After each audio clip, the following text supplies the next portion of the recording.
Muy pero muy buenas tardes amigos de la Casaca Boxing Club, hoy en otra colaboración especial junto con nuestro amigo Carlos Linares de la Hora del Boxeo para hablar de lo que han sido las performances del boxeo cubano. Este fin de semana, el viernes, la victoria ajustada de Joelvis Gómez frente a Umain y el sábado lamentablemente la derrota de Jovenis Telles perdiendo en decisión unánime frente a Barau y perdió también el título interino de la Asociación Mundial de Boxeo del peso super welter. Por allí es que vamos a arrancar el día de hoy la derrota de Jovenis Telles en una pelea que fue una carnicería, una masacre, donde lamentablemente hubo un boxeador que fue superior a mi consideración, que fue Asbaz Barau.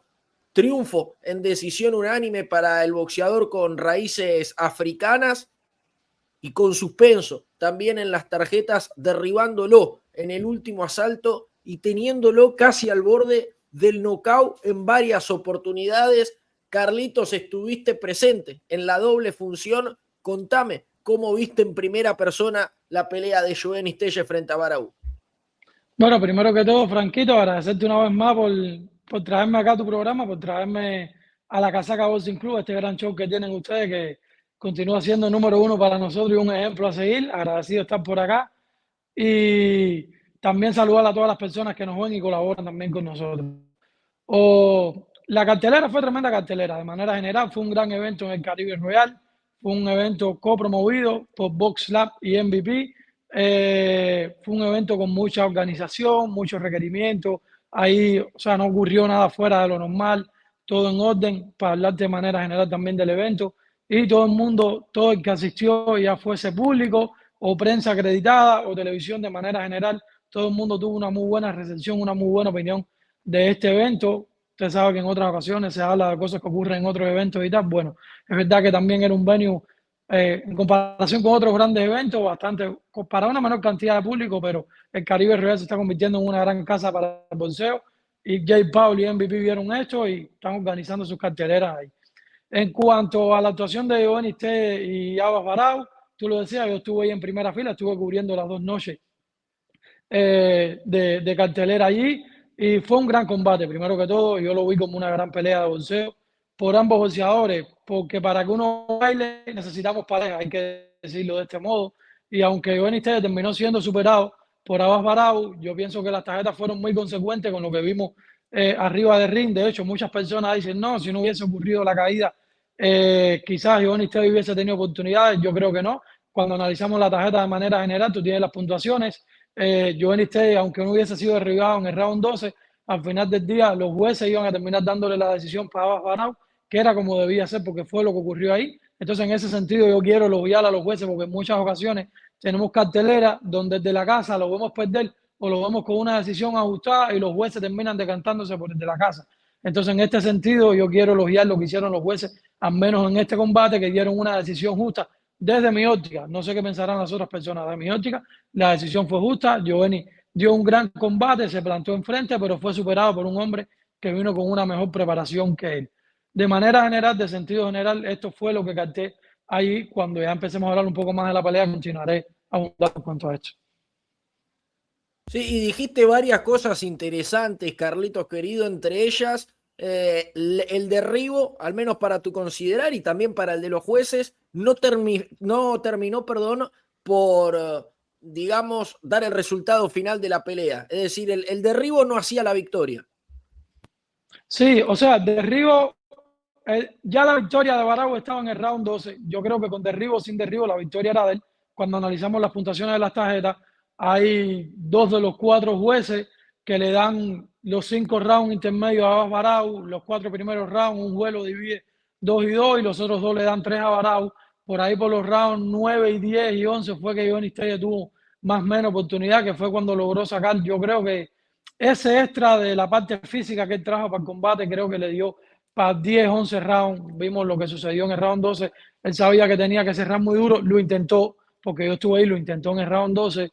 También le conectó tragazos muy duros a Barao, pero es que la condición física que trajo Barao para esta pelea fue imponente. No sé si tú te diste cuenta que en ningún momento, en el tiempo muerto entre cada round, Barao no se sentaba, no lo ponía en la banqueta, estaba todo el tiempo parado y mirando fijo a Giovanni. Desde el round 5-6 ya veíamos que la esquina de Giovanni acusaba de un poco de desorden, y esto es algo de lo que quiero hablar también, porque Giovanni tomó una decisión trascendental, y muchos de nosotros que hablamos de boxeo cubano lo hablábamos en nuestros programas y quizás algunos le quitaban importancia, pero realmente yo que estuve ahí te puedo decir, porque muchas personas pueden hablar por fuera, pero no estuvieron ahí. Yo vi lo que sucedió en esa esquina, yo vi cómo se manejaron las cosas.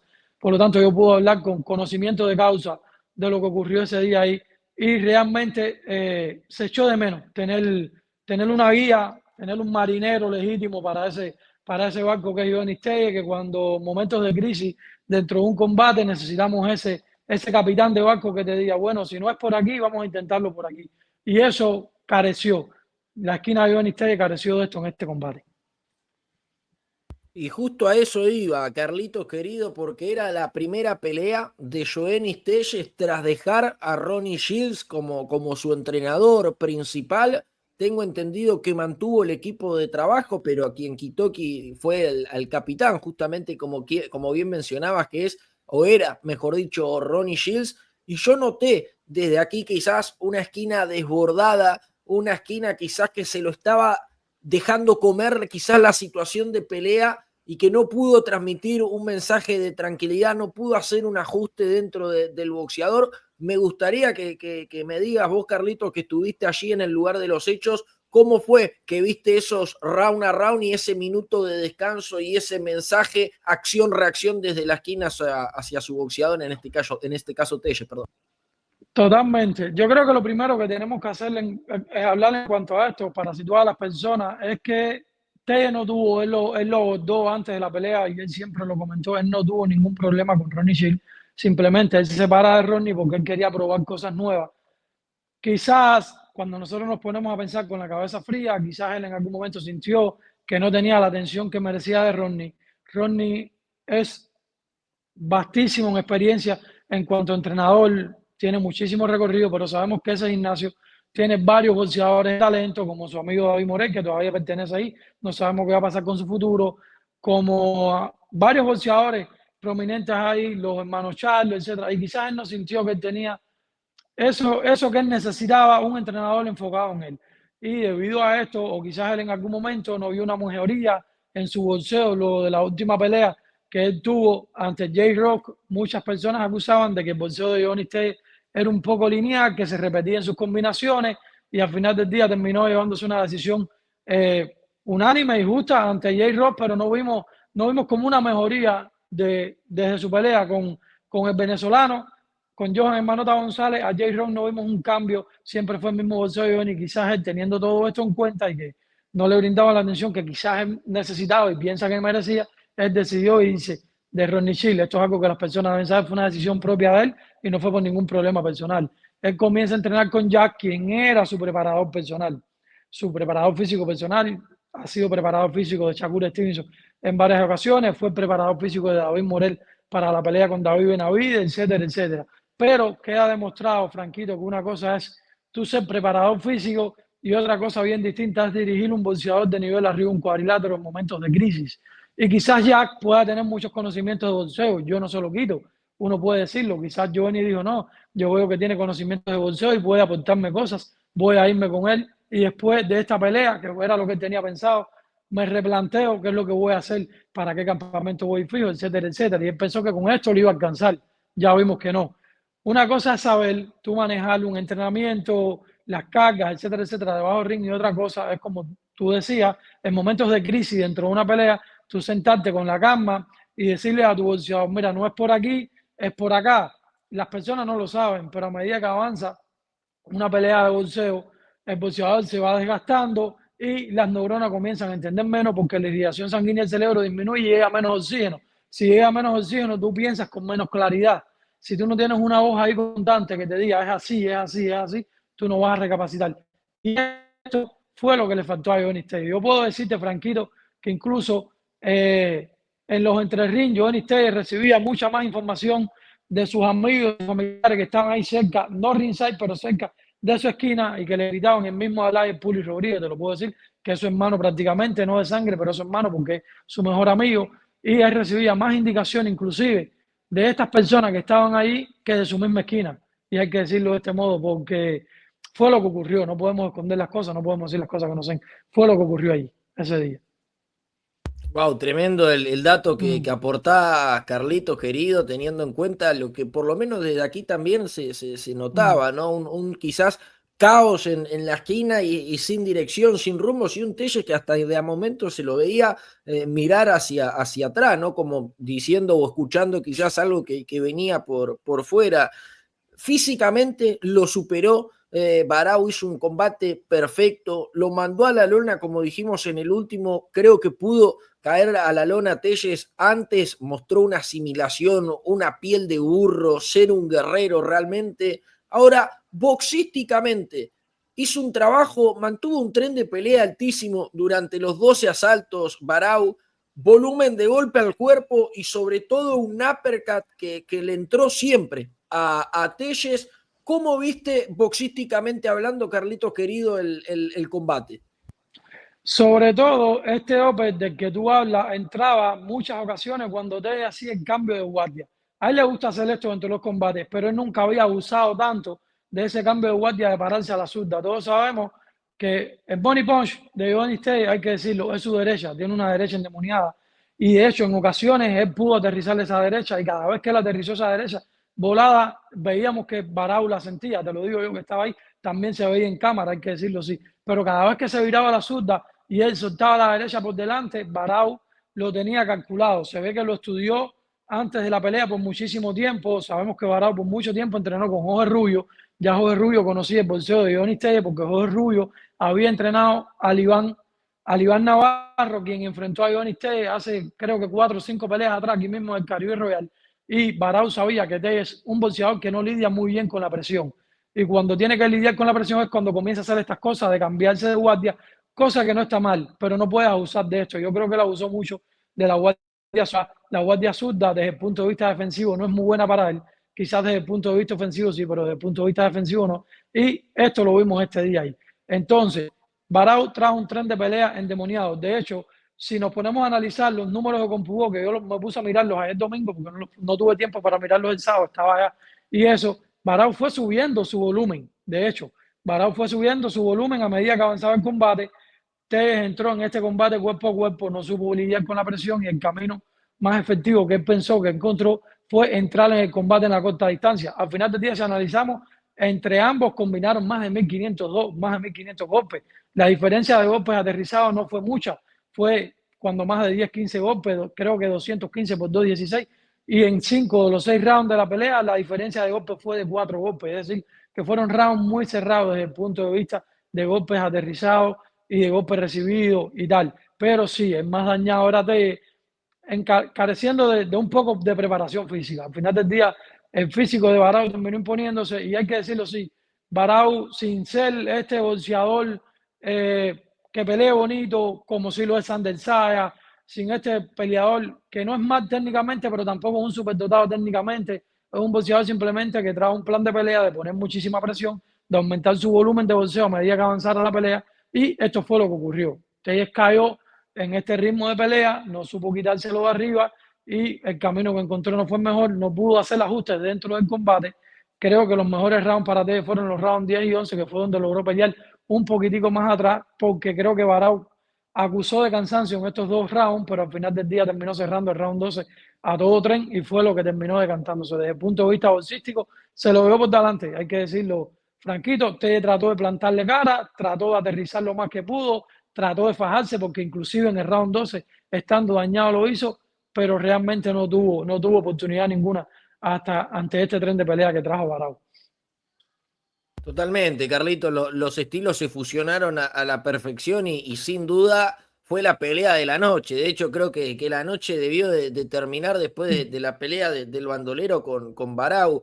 Carlitos, otra cosa que notamos desde aquí fue la mandíbula de Joenny Telles. Me recordó mucho a la de Haney contra Ryan García, me recordó a la de Oscar Valdés contra Scott Quinn. No sé si tenés información, si pudiste preguntar, si viste algo respecto a si hay alguna lesión por parte de Telles, teniendo en cuenta que terminó con las mejillas como Kiko, ¿no? Un guerrero que soportó hasta lo insoportable, pero parecía que había algo grave internamente, quizás en lo facial. Bueno, yo te puedo decir lo que yo sé, Franquito. Yo, después que se acaba la pelea, yo voy a su camerino, tenemos que hacer el trabajo nosotros, tratar de obtener declaraciones. Él no quiso dar declaraciones en ese momento, es algo que se le respeta a cada peleador, es entendible. Él perdió, salió bien lastimado. Te puedo decir que sí estaba lastimado y estaba dolorido. El médico que lo chequeó ahí no detectó ninguna fractura, no detectó ningún hueso fuera de lugar, no detectó nada de esto. Tengo entendido que el domingo en la mañana él se sentía un poco mal y sus familiares y los promotores lo llevaron al hospital, pero yo pude hablar con él a él en la tarde. Yo le escribí, él me respondió, te puedo decir lo que me respondió a mí. Fue lo que me respondió a mí. Quiero pensar que es verdad lo que me respondió a mí, porque al final del día somos amigos de ella y yo, y él me dijo que estaba bien, que ya estaba de regreso para Houston y que estaban por llegar, o sea, ya iban ya de regreso para Houston ya, que todo estaba bien, que quería llegar a la casa para descansar y eso, pero no me habló de ningún daño físico, de ninguna fractura.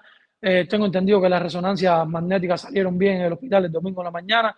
En cuanto a esto, esta es la información que te puedo dar hasta este momento, que es lo que yo sé y lo que él conversó conmigo ayer en la tarde.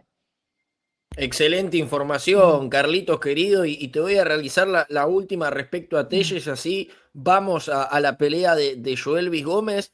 No sé si habrá cláusula de revancha para esta pelea. De no haberla, ¿qué pensás que sigue para Joelvis? Y si crees que pueda haber una revancha, no creo que sea inmediata también, porque fue una pelea bastante encarnizada, el cual el boxeador tiene que descansar también. ¿Cómo ves el futuro para Joelvis?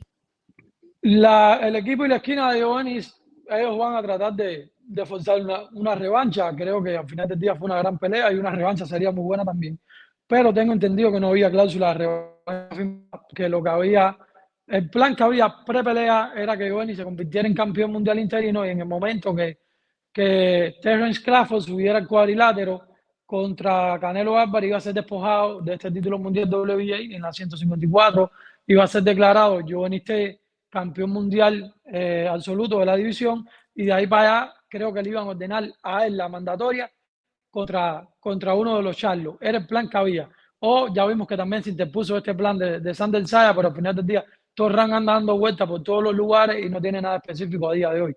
Entonces, esto es lo que va a ocurrir ahora con Abbas Barao. Según tengo entendido, Gilbertico va a ordenar el inicio de las negociaciones para que Barao, o sea, luego que sea declarado campeón mundial absoluto, el día 13 de septiembre, comiencen las negociaciones para un combate, para una defensa contra Germán Charlo. Yo creo que Telles, según tengo entendido, los promotores lo que quieren es que él descanse por el resto de lo que queda de año 2026. Tú lo decías, fue un combate encarnizado, él salió bastante dañado físicamente, debe tomarse por al menos 2 o 3 meses para recuperarse físicamente de todo y luego ir volviendo a los entrenamientos poco a poco. Yo creo que Telles podría regresar a principios del año 2026. Cualquier cosa puede ocurrir, pero como él terminó este combate, yo creo que podía regresar a principios de 2026, pero sí tengo entendido que no va a regresar en un combate a modo. El plan que tiene la promoción es que va a regresar a fuego, te lo tengo que decir así, va a regresar a fuego, va a regresar contra algún otro rival clasificado en la división. No hay otro camino para Johnny Telles. Ya fue campeón mundial, interino, pero fue campeón mundial, es un boxeador top dentro de la división y cualquier boxeador puede tener una derrota a día de hoy como se está manejando el boxeo. Y a día de hoy, como se está manejando el boxeo, valga la redundancia, son los mejores combates lo que la gente quiere ver. Tengo entendido que no va a regresar con una pelea a modo, va a regresar con una pelea competitiva igualmente cuando regrese.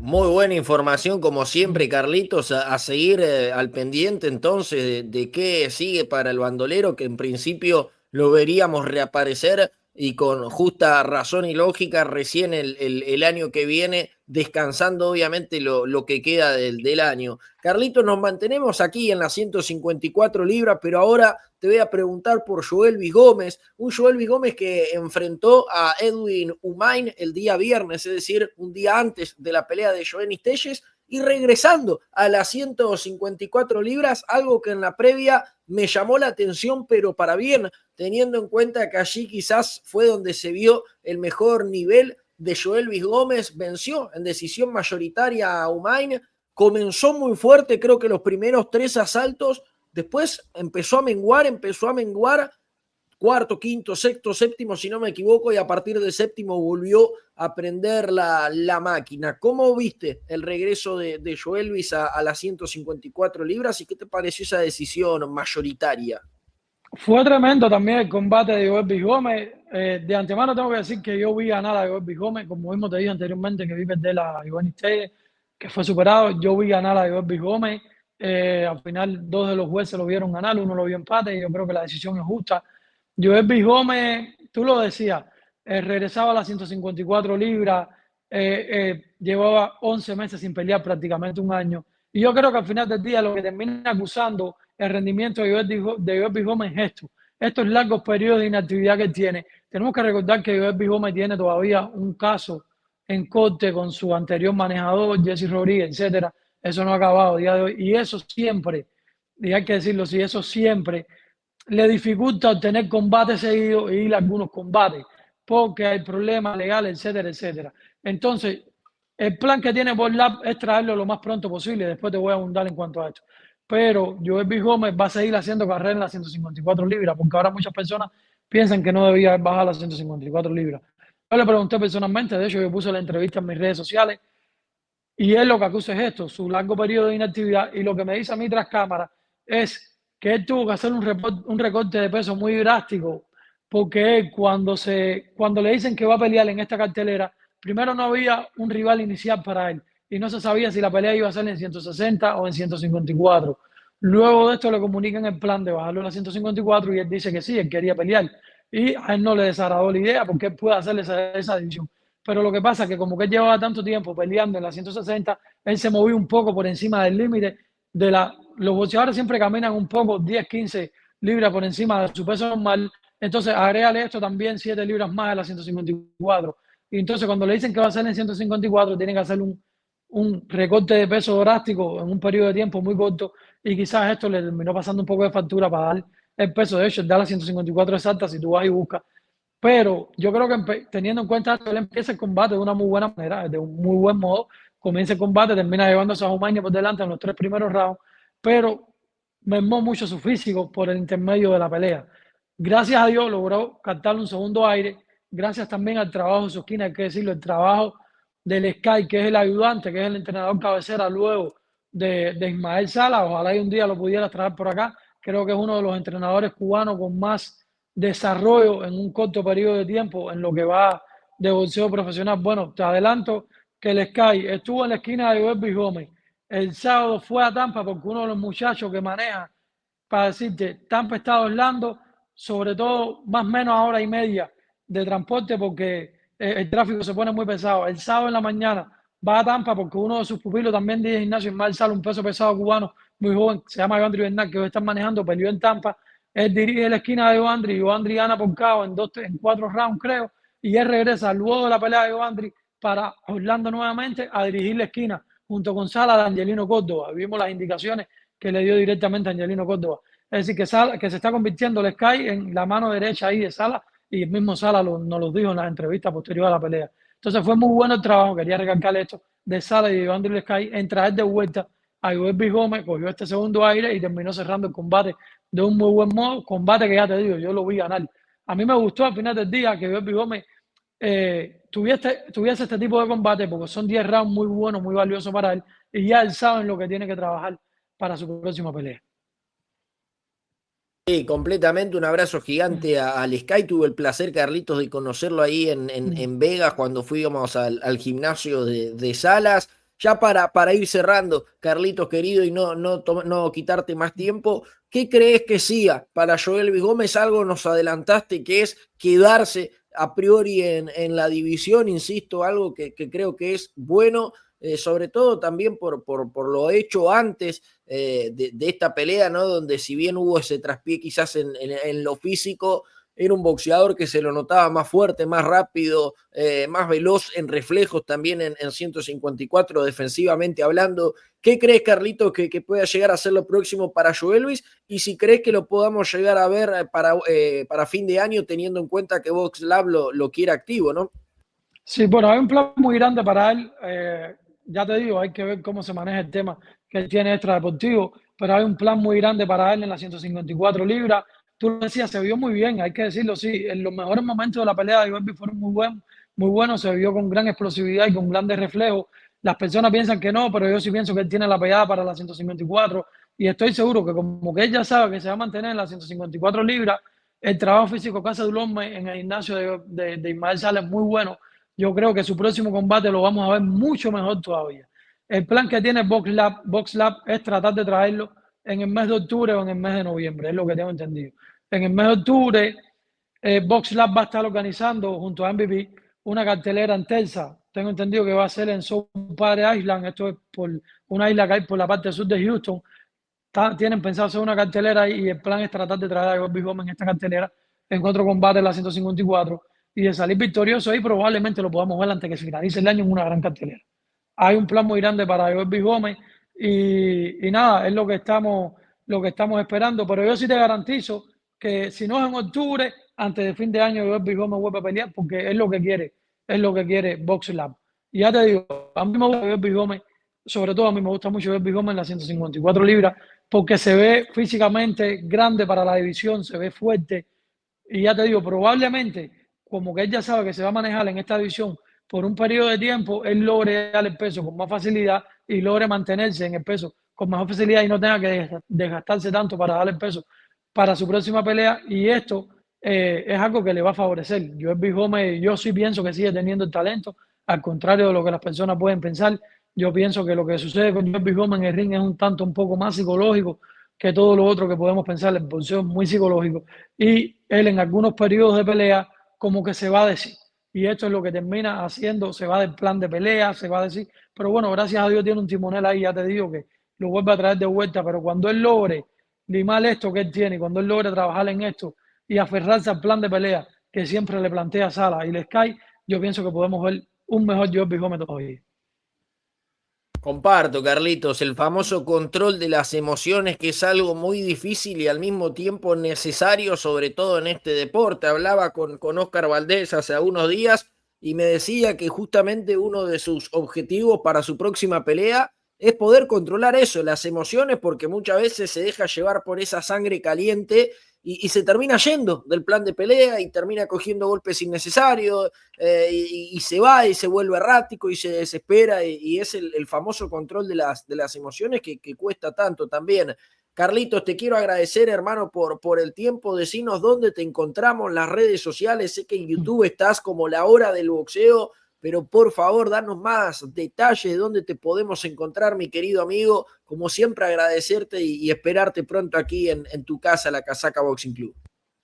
Bueno, Franquito, tú lo decías, estoy en YouTube, en la hora del bolseo, estoy llevando un proyecto adelante todos los miércoles con Jorge Ebro, tenemos un programa ahí que no le encontramos nombre a un inicio y decidimos ponerle nuestro mismo nombre, se llama Ebro con Carlos, y ahí estamos todos los miércoles saliendo en vivo sobre las 7 de las 8 de la noche, ya las personas se están adaptando a vernos, siempre es una cátedra sentarse a hablar con Jorge Ebro, uno aprende mucho de él y estoy teniendo esta posibilidad ahora todos los miércoles.